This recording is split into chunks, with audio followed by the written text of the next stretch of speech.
আমার নাম সিরাজ মিয়া। আমার বয়স হইল ৮০।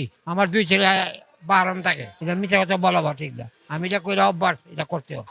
জীবন যুদ্ধে শেষ পর্যন্ত লড়ে যেতে হয়, কত শত পথ পাড়ি দিতে হয়। এই পথ পাড়ি দিতে গিয়ে আমাদের চারপাশে তৈরি হয় হাজারো গল্প। এমনই এক গল্পের বাস্তব প্রতিচ্ছবি সিরাজ মিয়া। বয়স ৮০-র উপরে, তারপরও নিজের জীবিকার জন্য হাত পাতেননি কারো কাছে। নিজের এবং নিজের স্ত্রীর ভরণ পোষণের ব্যবস্থা করেন নিজেই। ব্যক্তিগত জীবনে ৬ সন্তানের এই জনক নির্ভরশীল হতে চাননি সন্তানদের উপরেও।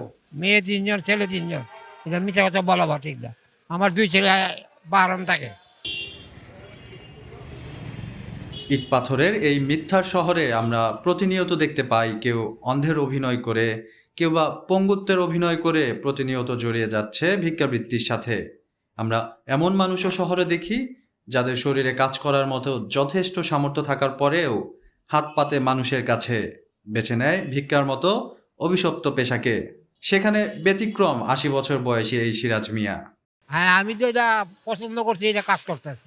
আমি এটা ভালো মনে করি। আমি কর্ম করে খাওয়া তো ভালো, শরীরও ভালো থাকে। আমি মনে করি ১০টা বাজে আই, ৫টা বাজে যাই গে। মোটামুটি চলে। ১,০০০ ২-১টাই বেশি হয়, কোনোদিন ৩,০০০, ২,০০০। এটা তো আমার নিজে খরচ করি। সিরাজ মিয়ার মতো লোকেরা দৃষ্টান্ত হতে পারেন আমাদের এই সমাজের জন্য।